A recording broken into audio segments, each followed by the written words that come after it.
Hai, bertemu lagi kuliah dengan saya di Sistem Multimedia bersama saya Reski Yuniarti. Tapi sebelum mulai kuliah, jangan lupa ya, subscribe Reski Suka,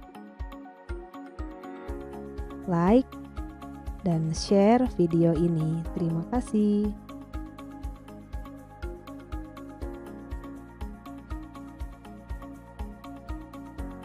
Ya, berikutnya kita bahas lagi. Setelah sebelumnya kita bahas apa itu multimedia, sistem multimedia, dan juga sejarahnya. Ya, mengapa menggunakan multimedia? Multimedia tentunya lebih menarik ya, karena di sana banyak sekali terdapat berbagai jenis media. Di sini multimedia adalah ketika kita menyampaikan sebuah informasi tentu akan lebih efektif ketika kita menyampaikannya bentuknya sebagai multimedia. Jadi kalau kita bikin iklan tentunya akan lebih efektif dan interaktif. Ketika kita ingin menyampaikan materi edukasi juga sama. Ini baik untuk menginterpreting education material karena jadinya easy to learn.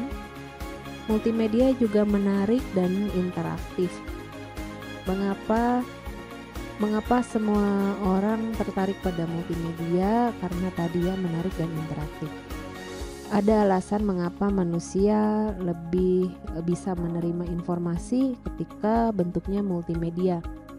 Menurut penelitian, seseorang dapat mengingat 20% dari apa yang mereka lihat dan hanya 30% dari apa yang mereka dengar, dan dapat mengingat 50% dari apa yang mereka lihat dan dengar. Sehingga kalau kita pakai multimedia, tentunya kita mempergunakan penglihatan dan pendengaran, apalagi jika ditambahkan dengan interaktivitas.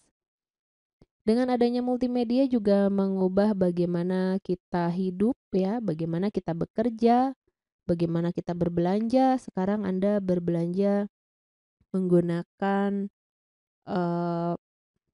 e-commerce yang sudah disediakan atau marketplace. Tidak hanya sekedar berbelanja, tetapi di sana juga sudah ada live streaming, seseorang menawarkan dagangannya lah, mungkin ada video dan juga ada audio, ada gambar dan seterusnya, juga ada games di sana. Jadi benar-benar mengubah pengalaman kita dalam berbelanja. Dan juga untuk berbisnis dan mendapatkan informasi juga belajar. Sehingga multimedia ini mulai mengalahkan TV dan radio. Yang mana di sana jika TV dan radio hanya dapat mendengarkan saja, mendengarkan suara, sementara televisi kita dapat melihat tulisan, video, audio, namun tidak ada interaktivitas. Sementara multimedia menyediakan semuanya. Karakteristik utama dari multimedia. Dalam hal mempresentasikan multimedia, dapat kita lihat multimedia tersebut apakah di atas panggung, diproyeksikan ataupun ditransmisikan, atau dijalankan secara locally di media player. Jika dalam hal games dan simulasi, mungkin kita bisa menggunakan lingkungan fisikal dengan beberapa special effect. Misalnya sekarang sudah ada game VR, virtual reality.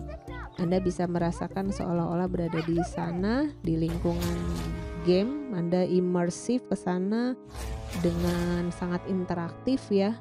Dan Anda juga menggerakkan tubuh Anda, contohnya Beat Saber misalnya ya, atau mungkin game augmented reality yang mana Anda juga sangat imersif di sana ya. Anda bisa berinteraksi dengan objek game.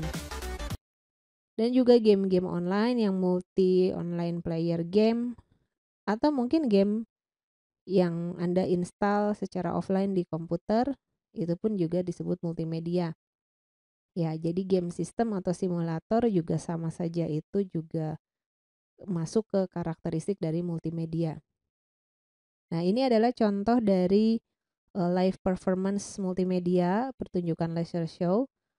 Tidak hanya pertunjukan leisure show, mungkin sudah kita bahas di video sebelumnya, ada multimedia show seperti berikut ini.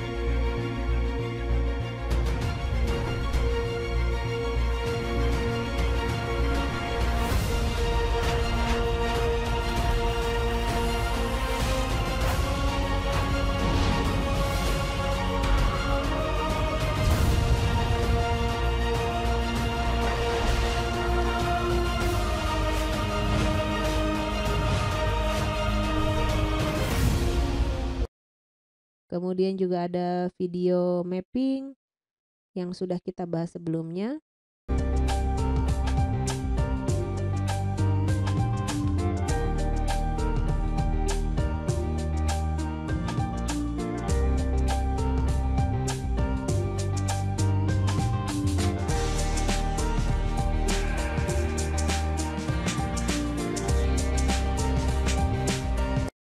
Nah, jika multimedia tadi harus kita transmisikan, maka kita bicara data stream ya. Data stream ini adalah serangkaian atau sebuah sequence ya, sequence dari sinyal ya, sinyal yang kita encode, dan kita akan bahas ini di perkuliahan mengenai kalau kita bicara data ditransmisikan ya, tentunya harus bahas compression ya, data compression. Nah, dalam sistem multimedia terdistribusi, data ditransmisikan atau time dependent dan terjadi pertukaran informasi. Mulai dari sistem digital, informasi dibagi kemudian menjadi beberapa packets atau unit. Mungkin Anda sudah pernah kuliah yang membahas hal ini. Lalu paket-paket dikirimkan. Jadi tidak langsung satu buah sistem besar yang dikirimkan, namun dibagi-bagi menjadi beberapa paket. Paketnya dikirimkan, lalu paket diterima, paket disusun ulang, dan kemudian informasi disajikan. Nah, transmisi informasi dapat kita kategorikan berdasarkan, saya bagi menjadi 3, berdasarkan mode transmisinya, kedua berdasarkan periode streaming, dan ketiga berdasarkan ukuran paket. Berdasarkan mode transmisi terdapat 3 jenis mode ya. Terdapat mode asinkron, asynchronous transmission mode.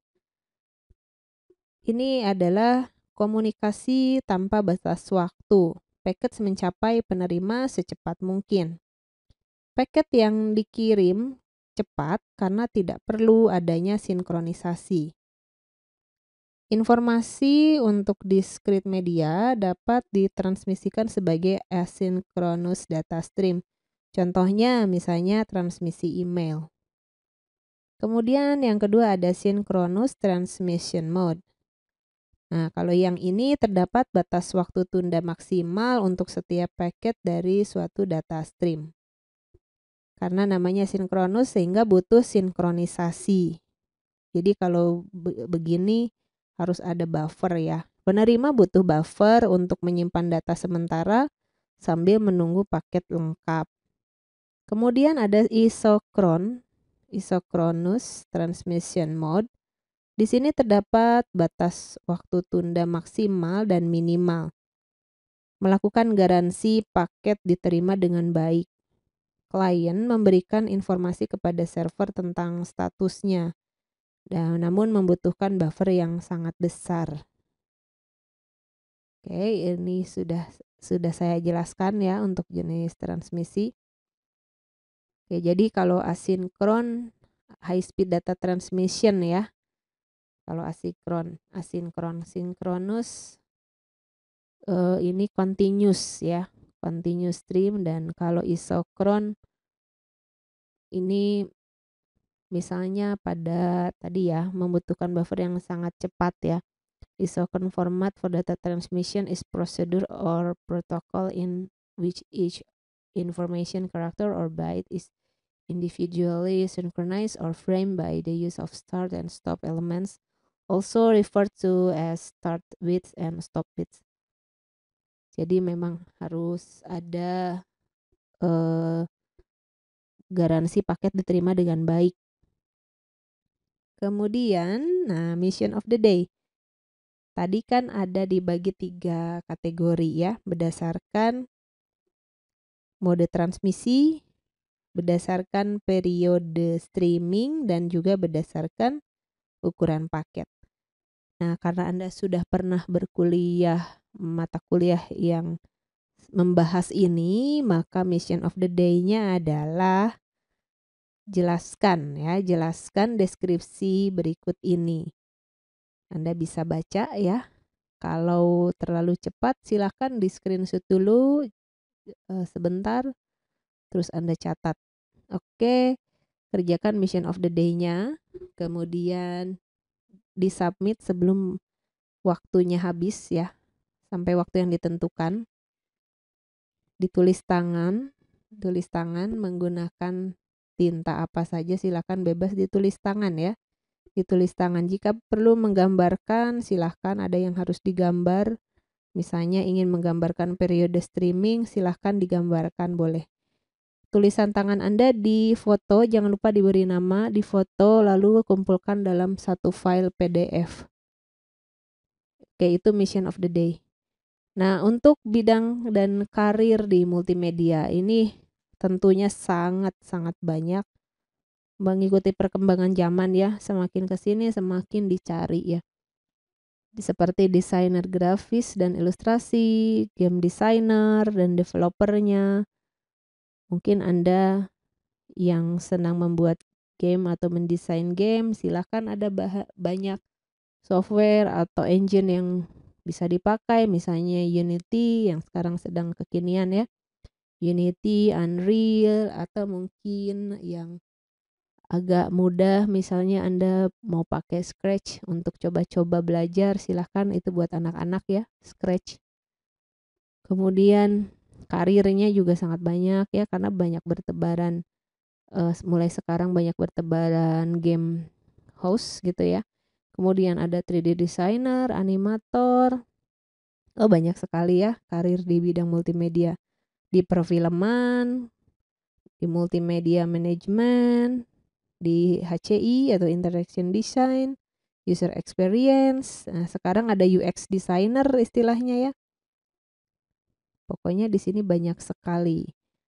Nah, di HCI ya web designer dan developmentnya. Nah, bahasa yang digunakan biasanya paketannya itu ya HTML, CSS, JS, ya, atau ada Java-nya di situ, PHP, mungkin ada Node.js dan kawan-kawannya. Baik, sekian video perkuliahan dari saya sampai di sini, dan jangan lupa kerjakan mission of the day-nya, di-submit on time sebelum waktu yang ditentukan sudah Anda submit ya. Ya, terima kasih. Wassalamualaikum warahmatullahi wabarakatuh. Tetaplah jaga kesehatan dan jangan lupa selalu cuci tangan, pakai masker, dan menjaga jarak. Sampai jumpa lagi minggu depan.